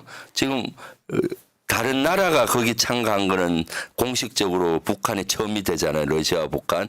저래 우크라이나는 계속 나토에게 이제는 너들도 참전해라 하고 또 국제사회에도 참전을 요구할 겁니다. 그러다 보면은 지금 우리가 벌써 창간단 보낸다고 하잖아요. 그 참관단이라는 게 뭐예요? 참관단은 보러 가는 거예요, 이렇게? 참관으로 가는 거예요? 그러니까 그거는 꼼수 파병이라고 보면 됩니다. 아. 왜냐하면은 헌법에 부대 파병은 국회 동의를 받게 돼 있어요. 부대 단위 파병은. 근데 부대 단위로 간다고 하면은 그러니까 국회 동의 필요 없이 가려면 연락반으로 간다, 뭐 창간단으로 간다, 전쟁 교훈을 분석하는 분석팀 간다, 또는 신문하는 포로 신문만 도와주러 간다. 이렇게 여러 가지의 명목을 잡는 겁니다. 어제 이재명 대표가 최고위원회에서 그 네. 신문 이야기가 그거죠. 네, 예, 그렇죠. 그러니까 북한군 포로가 잡히면은 설득해서 우리나라로 데리고 오겠다. 그런데 실제 그거는 있을 수 없는 거예요, 사실은. 포로로 잡히면은 제네바 규정에 의해서 우크라이나에서 하는 거고, 우크라이나가 우리한테 포로를 그것도 만무하고요, 사실은. 그건 국제법을 또 위반하는 거고요. 아, 참, 진짜 네. 군대 안 갔다 온 사람들이. 네. 그러니까 군대 안 갔다 온 대통령의 군 생활만 했던 사람들이 동화돼서 네. 하향평준화되는 느낌. 네. 그래서 정확히 파병은 군인 한 명이 가도 파병인 겁니다. 그런데 이제 현재는 개인 파병 형식이냐 부대 파병 형식이냐인데 지금 윤석열 정권에서는 관찰단이다 연락단이다 해서 개인 파병 형식이라고 자꾸 꼼수를 부리는 겁니다. 사실 부대 파병에서 부대의 최소 단위는 분대, 소대, 중대 중에 분대거든요. 분대면 한 9명에서 10명이면 1개 분대요. 그 정도 가면 부대 파병인데 국회 동의 없이 가려고 꼼수로 하니까 아직 용어도 통일 안 됐어요. 일부는 뭐 연락반을 보낸다 또는 관찰단을 보낸다 또는 뭐 신문조를 보낸다 이렇게 지금 꼼수를 부리고 있는 거죠. 그러면 이런 이야기도 있습니다. 뭐냐면 북한이 파병한 게 전투병이 아닐 수도 있다. 네. 예를 들면 공병일 수도 있고. 네. 그건 어떻게 지금 파악되고 있습니까? 지금 사실 벌써 근로자들은 한 4천 명이 들어간 걸로 알고 있고요. 근로자가 많이 필요하잖아요. 인력 파견을. 그리고 이제 전투병이 국정원이나 여러 군데 확인이 됐으니까 이제 한 3천 명 정도는 파병이 된 것 같고 그런데 이제 전투병들이 가면은 보병만 가는 게 아니라 공병도 가야 되고 보급부대도 가야 되고 다 복합해서 가야 되는 거거든요. 지금 국정원 얘기처럼 한 10,000명 이상 가게 되면 일개 사단 규모인데 사단이 가려면은 복합 여러 부대가 같이 가야 전투를 발휘하는 건데 그래서 모르긴 몰라도 아마 저런 데는 크루스코 지역으로 어느 지역에 가서 임무를 수행할지 모르잖아요. 그 지형 성격에 따라서 부대를 조합을 여러 가지로 하는데 아마 공병이나 보급부대 이런 데가 좀 더 많이 가야 될 겁니다. 왜냐하면은 공병 같은 크루스코 지역이든 어디 지역이든 그 강활한 평원이거든요. 네. 산이 있는 데는 20대가 있는데 그 개인호나 호를 잘 파야 되잖아요. 예. 그럼 공병들이 그런 것들을 지원을 해서 왜냐하면 드론으로 보면 공중 폭격하잖아요. 그럼 거기 지하 갱도 같은 걸 파서 숨은 대로 만들어야 되고 그렇게 되니까 공병이나 이런 비율이 좀 더 돼야 될 것 같고 포병도 박격포 부대라든가 경포병들은 같이 들어가야 전투가 되잖아요. 그래서 어떻게 조합됐는지는 아직 밝혀지지 않았습니다. 근데 이 분위기를 지금 국정원이 막 분위기를 막 이끌고 있는 거예요. 그러니까요. 국정원이 너무 나대고 있죠. 네. 사실 국정원은 숨어서 움직이는 데인데 지금 이것을 가행으로 막 지금 공개를 해버리고 있잖아요. 그리고 과장해서 하는 측면이 좀 있다고 저는 보여져요. 이게 이렇게 볼 수도 있죠. 그러니까 윤석열 탄핵 분위기가 나면서 네. 야 전쟁 나 그걸 좀 과하게 포장하고 있는 그런 느낌. 네. 그렇죠. 네. 자, 어쨌건 그 우크라이나에 파병된 북한 군 병사들을 보니 최정예 특수부대라고 했는데 사실은 외형은 그 전투병이 아닌 것 같은 느낌도 꽤 있었고요. 네. 자, 상황이 이렇게 한 발짝 더 나가 보겠습니다. 그런데 국회에서 한기호 국민의힘 의원이 신원식 현 안보실장한테 북한군 폭격 문자 논란이 또 생겼어요. 네, 그렇죠. 속내 하나가 들킨 거죠, 지금. 네, 그럼요. 지금 한번 보시면은 저게 그런 거예요. 우크라이나와 협조가 된다면 북괴군 부대를 폭격, 미사일 타격을 가해서 피해가 발생하도록 하고 이 피해를 북한의 심리전으로 써먹었으면 좋겠다. 우크라이나가 북한군을 괴멸시키고 요거 막 뉴스를 내가지고 북한에 심리전해야 된다. 네. 뭐 이런 네. 이것은 진짜로 그 개인 문자라고 국민의힘에서는 계속 별명을 하는데 있을 수 없는 거죠. 한기호 의원은 사실 국민의힘에서 안보를 이끄는 자장격이에요. 네. 또 국방위원장까지 민주당의 하고. 김병주 같은 거죠. 네, 예, 그렇죠. 그쪽 맞상대가 사실은 한기호라고 보여지고요. 그리고 신원식 그 안보실장은 안보의 수장격이잖아요. 그리고 그 내용도 아주 진짜로 국민의힘과 현재 윤석열 정권의 의식 수준, 안보 수장들의 의식 수준을 보여준 거잖아요. 여기서 보면은 우크라이나와 협조가 되면은 북괴군 거기도 용어가 북괴군이잖아요. 북한도 아니고 옛날 사람. 북괴군을 2000년 이전에나 썼지 그러니까. 군에서도 요새는 안 쓰거든요. 근데 괴뢰란 표현. 네, 그게 괴뢰, 이제 괴뢰, 그게 북한 북괴구나. 괴뢰 이렇게 썼잖아요. 그게 준말이 북괴인데 이것은 군에서 그 또 2000년 김대중 정부 이후에는 안 썼던 것 같아요. 북한군이라고. 한기호 하지. 이 양반이 우리 의원님 한참 선배신가요? 한 10년 가까이 와, 선배. 진짜 옛날 사람. 북괴군. 그리고 거기 보면은 북괴군들의 폭격을 해서 피해가 많이 생기면은 그것을 선전수단으로 썼자라고 이렇게 나왔잖아요. 이것이 사실은 전쟁의 불씨를 한국으로 갖고 오겠다는 그러니까요. 겁니다. 앞으로 그럼 북한군이 거기서 우크라이나 전에서 피해가 나면은 북한에서는 어떻게 생각하겠습니까? 한국이 사주에서 저렇게 폭격했다 할 거 아닙니까? 그러면 북한은 우리에게 보복을 하려고 할 것이고 저런 아주 그거죠. 그래서 형법상으로도 외환 유치대가 있습니다. 맞죠. 예, 밖에 에세이를 끌어들여서? 외국과 공모를 해서 전쟁의 발단을 열게 하는 죄 이런 죄에 해당될 수가 있다라고 보여지고요. 이것은 너무나 충격적인 거죠. 저도 군 출신이지만 어떻게 저런 의식을 갖고 있는지 이해가 가지 않습니다. 그죠. 당나라 끌어들여서 네, 삼국통이라고. 네. 그러니까 내란죄 거의 뭐 정반대 개념이긴 그렇죠. 한데 둘 다 사실상 뭐 민족을 아주 나 진짜 저런 사람들 그러니까요. 그래서 이것은 아주 우리 당에서도 법적인 것까지 지금 검토를 하고 있습니다. 지금 뭐 공수처 수사해야 되는 얘기도 나오고 있고 네, 예. 지금 보니까 지금 안보실장 전 국방부 장관 신원식은 문재인 정부 때는 대통령 목 따러 가자고 했던 사람. 그럼요. 네. 그러니까 이게 예를 들면 아이 뭐 그거는 뭐 좀 그렇습니다라고 하는 게 아니라 알겠다라고 답을 해요. 네. 잘 챙기겠습니다. 오늘 긴급 대책회의 했습니다. 그렇게 될 겁니다. 이런 식으로 그렇죠. 서로 맞장구를 친단 말이에요. 그리고 연락반 보내는 거 그렇게 된다고 하잖아요.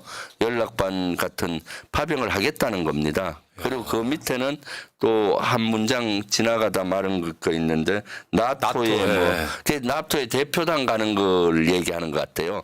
나토에도 뭐 대표단 보내야 되지 않냐라는 걸로 추정이 되고 실제 대표단 갔잖아요. 그러니까 저기는 현재 안보실의 정보와 국민의힘이 서로 교감을 하면서 현 정세를 저렇게 나쁘게 이끌고 있다라고 보여지는 거죠. 긴장을 고조시키고. 내가 봤을 땐 그래요. 네. 우리 장군님은 우리 의원님은 네. 군대에 있을 때 병사들 그렇게 사랑했다면서요. 네, 네. 사실은 그 마음 애민정신 같은 것들이 전쟁이 안 나게끔 해주면서 강하게 지켜야 되는데 네. 전쟁이 나라나라 하고 있는 군인 출신들은 저는 그냥 극우라고 생각을 하거든요. 그렇죠. 어차피 전쟁 나면 우리는 안 죽어. 네. 대신에 일반 병사들은 죽어. 국민들 죽어. 이 느낌이 그게 되게 분노스럽거든요. 네, 그럼요. 저 두 분은 그 전쟁터에도 안 나가본 사람들이에요. 저는 분쟁 지역에도 나가보고 전쟁터도 그 실제 관여했었죠. 네. 소련 때 인도 파키스탄 분쟁지인 캐시미르에 최초로 유엔 요원으로 나가서 1년 반을 세계 평화 유지 활동을 했어요. 거기서 분쟁 지역이었지만 그 당시도 하루에 20-30명의 사상자가 났어요. 아이고. 그러니까 저는 분쟁이나 전쟁의 참화가 얼마나 혹독한지 그런 것들을 너무 잘 알았어요. 그래서 우리 군의 존재 목적은 전쟁을 억제해서 평화를 만드는 것이 가장 중요하잖아요. 예. 그런데 이제 저런 분들은 그런 경험을 없이 하고 우리 국민들은 그러니까 안중에도 별로 없는 거죠. 그러니까요. 그게 분노스러워요. 전쟁은 어떻게든 막아내고 평화를 만들어야 되잖아요. 예. 야 역시 장군님. 네. 그게 혹시 이 용어 들어보셨는지 모르겠는데 네. 똥별이란 말 들어보신 적 있어요? 네, 예, 많이 듣고. 그러니까 나라를 제대로 못 지켜서 네, 북한군한테 우리나라 천안함이 타격받았을 때 네, 군인들이 나와가지고 우리 북한한테 당했어요라고 자랑하듯이 이야기하는 네. 그런 걸 똥별이라고 하거든요. 맞아요. 참 네. 사람들. 근데요, 우리 국방과 연관이 있어서 이거 하나 여쭤볼게요. 지금 11월 5일 날 미국 대선이 있어요. 네, 그렇습니다. 근데 누가 되느냐에 따라서 네. 상당 부분 바뀐다고 하잖아요. 바뀌죠. 네. 우리 의원님 보시기에는 누가 될 것 같습니까? 저는 트럼프에 조금 더 무게를 두고 있고요. 사실은 지금 여러 가지 아주 관심 있게 보고 있습니다. 트럼프가 될 확률이 좀 높고, 트럼프와 해리스가 되게 되면은 우크라이나 전쟁이든 새로운 판도가 바뀔 거라고 봐요. 예를 들어 트럼프는 우크라이나 전쟁 빨리 종식하겠다고 하잖아요. 그리고 내가 푸틴하고 친하다 이렇게. 그래서 트럼프는 생각이 왜 미국의 그 병력과 자금을 다른 나라에 이렇게 투자하느냐. 그거 필요 없고 오로지 아메리칸 퍼스트 미국 최우선주의를 쓰고 있잖아요. 그래서 우크라이나 전쟁도 조기에 종결을 시키려고 할 걸로 보입니다. 그리고 러시아하고 다시 복원을 좀 관계 복원을 하려고 노력을 할 것이라고 좀 더 보이고요. 좋은 거 아니에요? 아, 그렇죠. 국제 정세 면에서는 저는 트럼프가 장단점이 있지만은 그런 예를 들어서 장점이 있다고 보여져요. 전쟁은 안 나게 할 가능성이 높다. 네, 예, 예. 그러니까 그렇죠. 지금 이제 예를 들어서 미국 대선 관련해서 여론조사가 나오는데 네, 한 2,000명 갖고 3억 여론조사해요. 안 맞아요. 네, 근데 실제로 거기도 그 민주당 원래 텃밭, 네. 공화당 텃밭 제외하고 이제 몇 개 주에서 거기는 선거인단을 다 가져오는 시스템이라서 네. 트럼프가 압도적으로 앞서 있다는 게 전문가들 평이에요. 네. 그리고 러시아가 북한을 저렇게 끌어들여서 예를 들어 쿠르스크 같은 지역에 투입을 한다 뭐 이렇게 하려고 하는 그런 경향들도 트럼프가 될 거를 염두에 두지 않나 하는 생각이 들어요. 11월 5일 날 투표는 하지만은 트럼프가 되면은 1월 20일 취임하거든요. 앞으로 한 2달 반 남았잖아요. 그럼 트럼프가 취임하게 되면은 바로 이제 종전을 그 우크라이나에서 전쟁 종결을 유도할 텐데 그러면 현 전선에서 종결이 될 확률이 있잖아요. 그러니까 러시아 입장에서는 자기 본토에 뺏긴 쿠르스크를 빨리 회복을 하고 돈바스 지역까지 회복을 해서 크림반도랑 연결하면 1차 목표가 달성이 되는 거거든요. 그러니까 북한을 끌어들여서 빨리 조기에 한 2달 반 안에 그런 목표를 달성하려는 그 나름의 계산이 있지 않나 하는 생각도 하고 있습니다. 근데 어떤 면에서 보면 네.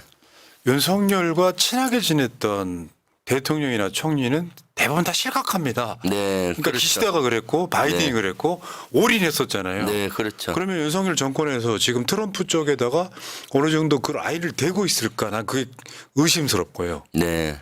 지금 일본도 마찬가지고 그렇다 보니까 국제 정세에 대응을 못하고 갑자기 군대도 안 갔다 온 사람이 야 우리도 우크라이나에 파병해야 되는 거 아니야? 이 분위기로 가고 있다면. 그러니까요. 아마 트럼프나 미국 정부에서도 지금 윤석열 정부가 빨리 엑셀레이터 밟고 가는 거에 대해서 그렇게 좋게 생각하지는 않을 겁니다.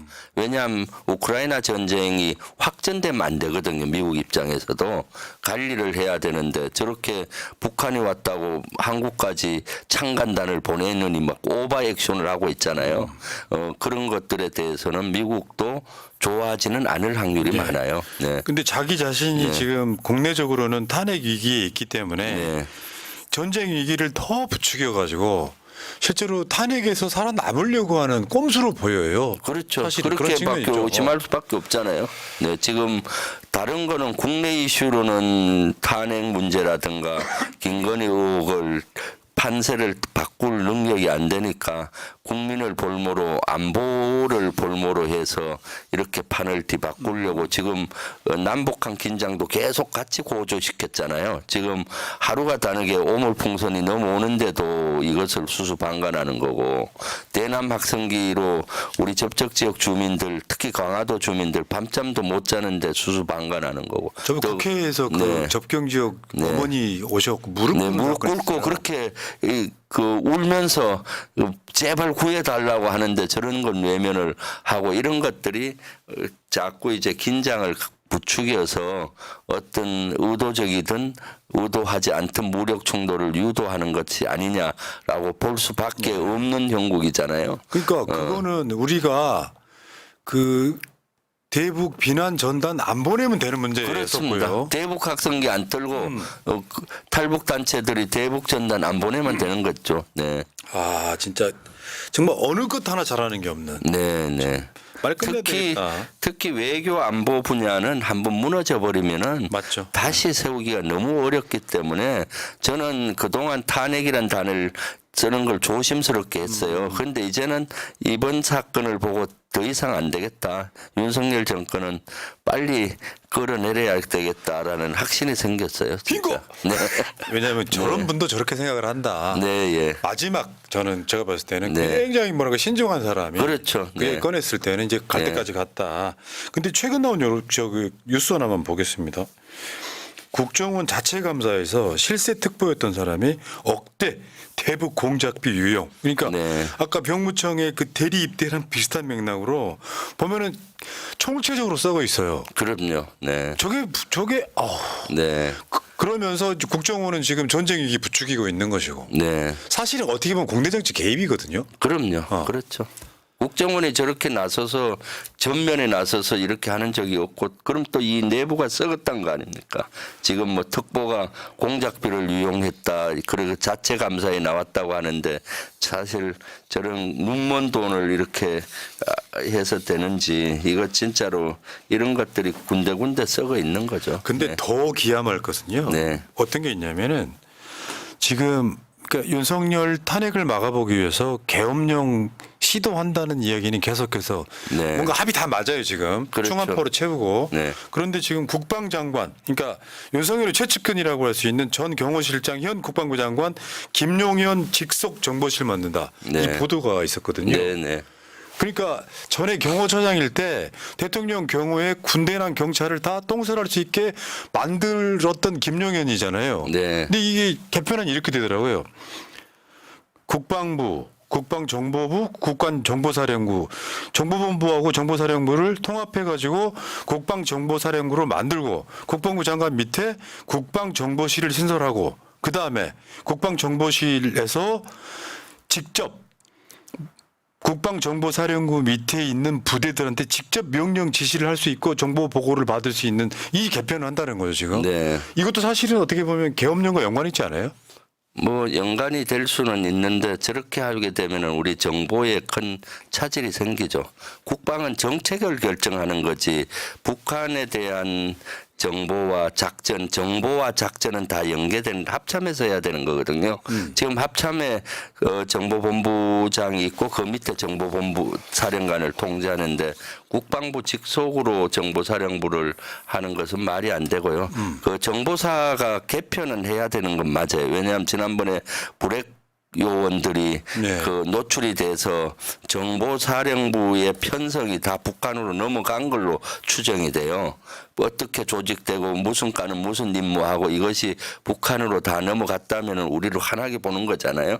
그래서 정보사를 개편은 필요하긴 한데 새로 개편을 해서 국방 합참에 있는 정보본부장이 통제하는 시스템으로 가야 되는데 이걸 빌미로 아마 장관 직속으로 열려는 움직임이 있는 것 같고 제가 국방부에 하긴 했더니 아직은 뭐 그런 국방부로 넣는 거는 검토를 안 하겠다고 하는데 아마 국방정보실은 열 것 같고요. 예, 예, 그 밑에 국방정보실을 만드는 정도는 괜찮은데 정보사령부나 하부사령부를 직접 통제하는 것은 정부에 맞지가 않아요. 예, 이것은 작전하는 합참에서 해야 되는 거고 만약 그렇게 된다면 저희가 국방에서 확실히 견제를 하고 그러게 예고합니다. 네. 왜 그 전두환이 네. 쿠데타 일으켰을 때 보안사령관이었잖아요. 그렇죠. 그 정보를 쥐고 있어서 약점 쥐고 그렇게 네. 해서 쿠데타 일으켜서 네. 대통령 된 거거든요. 네. 그러니까 뭔가 이 상황에서는 뭔가 탄핵의 위험이 막 다가오니까 네. 군대를 만지작 하는데 이런 개편을 통해 가지고 그렇죠. 그 정보를 쥐고 네. 이것도 이제 국방부 장관이 그러니까 김용현 같은 윤석열을 지키려고 하는 그냥 극우 군인 출신이다 보니 또 벌어지는 뭔가 다 심상치 않게 보이는 그런 느낌입니다. 네, 그렇죠. 네. 네. 지금 뭐 사실 계속 우리가 문제 제기를 우리 당에서 하는 것이 계엄할 수 있는 구조가 거의 만들어졌다. 그러면 언제든지 할 수 있게 되는 거거든요. 그래서 가을 인사에 실제 방첩사령관도 교체하고 이런 거 계속 김민석 최고가 요구하고 있잖아요. 우리 당도. 네. 그렇게 해야 되는데 그렇게 하지는 않을 것 같아요. 그 구조를 갖고 가면은 언제든지 자기들이 그 칼을 뺄 수 있는 모양새가 그 형성이 되니까 여건이 그거를 그렇게 만들어 가고 있는 거죠. 그러니까 원래 이제 제가 그게. 국방이라고 하는 것이 뭔가 평화 시에는 네, 네. 뭔가 더 뭔가 좀 다 잡고 더 튼튼하게 하고 이런 역할을 해야 되는데 지금은 온갖 다 음모예요. 네, 그렇습니다. 또 제대로 밝히지를 않으니까 다 보안이라고 얘기를 하라니까 더 음모에 휩쓸리는 거죠. 맞죠, 맞죠. 자신들이 떳떳하면은 국민들에게 이렇기 때문에 이렇게 개편합니다. 이러기 때문에 이렇게 합니다. 하고 역대 또 이 대통령들 진보 보수할 것 없이 국민적인 의혹이 있으면 바꾸잖아요. 네. 예를 들어 충암파가 이렇게 해서 계엄에 대한 의혹이 있다 하면은 오해받기 싫어서라도 자기 후배 국방부 장관 안 보내고 아니면 방첩사령관 잘라버리고 다른 데로 보내고 이렇게 할 텐데 이 정부는 국민의 눈치를 안 보니까 네. 인정사정 없이 저렇게 만들고 있는 거죠. 네. 자랑할 건 없고 정부는 네. 지켜야 되겠고 예. 이 경찰과 군대를 총동원해서 네. 보위하겠다 이런 거요. 결국 전쟁까지 만약에 생각하고 있다면 이거는 정말 민족에 대한 반역이고요. 네. 당장 끌어내야 되고요. 네. 이게 되게 분노스럽거든요. 그럼요. 지금 국민들 지역에서 만나면은 진짜로 전쟁에 대한 공포를 많이 느끼시는 것 같아요. 저한테도 이렇게 하다 전쟁 나는 거 아니냐고 이구동성으로 질문을 합니다. 국민들이 이렇게 불안해하고 하면은 그 국민의 목소리를 듣고 그 긴장 고조를 낮추는 노력을 하고 이런 계엄에 대한 의혹이 있으면 이런 것들을 구조를 무너뜨리고 해야 되는데 국민을 보지 않고 돌을 맞더라도 앞길 가겠다고 하니 참. 근데 이제 국방위원으로서가 아니라 민주당 최고위원으로서 네. 궁금한 거 여쭤볼게요. 지금 이제 국정감사가 끝났어요. 사실상 다 끝났고 아마 네. 이번 주 금요일 날 운영이면 그걸로 끝나는 그렇죠. 건데 네. 마지막 운영위에서 이제 또 한 번 대전이 벌어질 것 같긴 네. 합니다. 11월 네. 1일 날 대전이 네. 벌어질 김건희 거예요. 게이트, 뭐 윤석열 네. 게이트하고 한꺼번에 벌어질 것 같긴 한데 그럼 11월 되면 이제 김건희 특검 전국이란 말이죠. 네, 그렇죠. 국민의힘도 이제 사실 특검 갖고 싸우는 건 아니지만 네. 특별감찰관 문제로 지금 내부적으로 뭐 벌어져 있고 네. 민주당도 11월 중순에 지금 이 법 통과시키겠다고 하고 있고 네, 11월 14일 날. 재표결까지도 11월 달 안에 하겠다고 하고 있고 네. 그러니까 지금 11월 달 윤석열 입장에서 보면 11월 위기설이 지금 돌출하고 있어요. 네. 11월 달 어떻게 보실까요? 11월 달이 지금 탄핵 열차가 출발하는 시기가 저는 11월 달이라고 봐요. 11월 2일 날 일단 우리 그 당 주도로 김건희 특검, 김건희 의혹에 대해서 특검하라는 우리 대회를 하잖아요. 장외 김건희 여사 규탄하는 장외 집회 본국민 대회를 11월 2일 날 서울역 앞에서 2시에 하는데 그걸 시발점으로 1000만 서명 운동을 또 할 겁니다. 그리고 그동안은 국회 내에서만 했는데 이제는 장외 투쟁을 같이 하는 걸로 그렇게 하려고 하고 있고요. 그래서 지금 더 이상은 못 참겠다. 김건희 특검 가야 되고 또 윤석열 거기에서 문제가 되는 여러 가지를 확인을 해서 물 내리는 그런 활동들을 해야 되지 않나 싶습니다. 민주당이 특검을 발의하고 하는 상황에 윤석열이 안 돼. 이거는 지금 전쟁 위험이기 때문에 계엄을 선포한다. 그걸 막아내려고 하고 있는 거잖아요. 네, 그렇죠. 일각에서는. 네. 이건 안 일어나면 좋은 일이고 네. 안 일어나면 예방적 차원에서 잘한 거고 뭐 이렇게 상황이 만들어지고 있긴 그렇게 합니다만. 되고 있죠. 네. 그러니까 11월 달에 지금 우리 의원님 이렇게 신중하신 의원님도 11월 달이 윤석열한테는 아마 치명적인 한 달이 될 것이다 이렇게 얘기하시는 네, 그럼요. 지금 국민들의 분노 게이지가 거의 임계점에 도달해 있는 상황이거든요. 어떤 촉발력만 있으면은 폭발할 지경에 놓여 있는 상황이기 때문에 지금 그러한 사항을 알고 윤석열 정부가 제대로 하면 되는데 더욱더 지금 보십시오. 전쟁 위기를 부추기고 있고 자기의 정치 위기를 어떤 전쟁 저런 조장 이런 걸로 해결을 하려고 하고 있고 그러니까 여론조사 같은 데서도 보면은 전쟁 그 우크라이나에 파병하는 거 반대가 80% 이상이고 무기 지원하는 것도 반대가 80% 이상이고요. 그런데도 자기 길을 가고 있잖아요. 국민의 이런 목소리를 듣지 않고 그러니까 이제 임계점에 거의 도달해 있다라고 보여집니다. 지금 여론은 만장일치로 윤석열을 끌어내려라는 느낌이에요. 네. 한 10% 20%는 사실 여론조사에 의미가 없거든요. 그럼요. 네. 길거리에서 그런 주장하는 사람도 공개적으로는 그 이야기 못하는 지경이거든요. 네, 네. 심리적인 벌써 탄핵은 거의 됐다고 봅니다. 국민적으로 심리적인 탄핵은 지역에 가면은 지역에 연세 드신 어르신들도 내가 윤석열 찍었는데 지금 보니 잘못 찍었다. 너무하다. 이런 분들이 너무 많고요. 지난번에 강화도 갔을 때 강화도 주민들은 1번 찍었는데 지금 대남 학생기 그 윤석열 찍었는데 대남 학생기 이런 것들 고통을 그대로 방치하고 있잖아요. 자기들은 밤잠도 못 자고 어린애들 이렇게 하고 하는데도 그냥 방치하고 있으니 너무나 원망스럽다. 이제는 바뀌어야 된다. 이런 의식을 많이 갖고 있더라고요. 그러네요. 광화도에서 역대급 득표 나왔다 그러죠? 민주당 네, 그렇죠. 국회의원이. 네. 그 강화 군수 후보가. 네. 야, 어쨌건 저는 김병주 의원이 있어서 더 안심이 돼요. 네.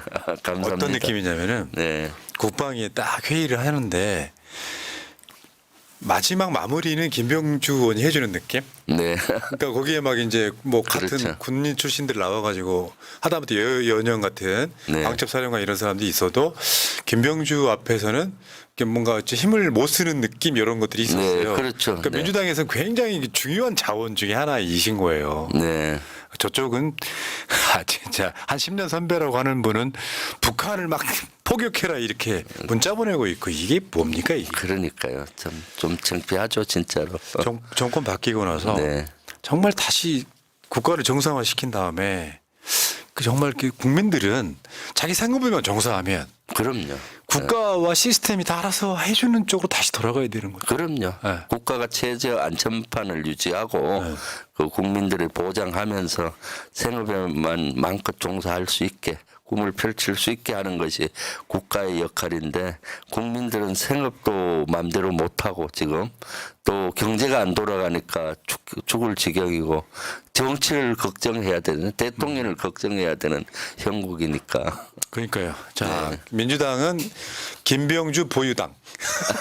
아이고 민주당은 오히려 우리 진보 진영에서는 저는 새날이 이런 중추적인 역할을 하고 있어요. 의원님은 진짜. 그래. 자, 감사합니다. 네, 네. 자, 마지막으로 자 최고위원 되시고 처음 나오셨는데 이제 가족분들한테 마지막 그 말씀하시고 이제 네, 네. 끝내도록 하겠습니다. 오늘 모처럼 새날 나왔더니 너무 반갑고요. 또 이런데 좋은 얘기만 해야 되는데 이렇게 참 국가 위기상만 얘기해서 좀 죄송한 면이 있는데 하여튼 우리 민주당이 적극적으로 윤석열 정부와 맞서 싸우면서 이 전국을 돌파하겠습니다. 11월 2일 날 범국민대회 서울역 4번 출구 앞에서 하니까 우리 시청자 여러분들 그날 좀 많이 오셔서 같이 힘을 보태서 같이 외치고 또 100만 서명 운동 김건희 특검 간철을 위한 100만 천만 서명 운동에 동참을 좀 해주시면은 빨리 특검 가서 윤석열 정부 대통령 끌어내릴 수 있도록 하겠습니다. 같이 뜻을 좀 모아주시면은 고맙겠습니다. 브라보. 네, 네. 고생하셨습니다. 고맙습니다. 예. 감사합니다. 네.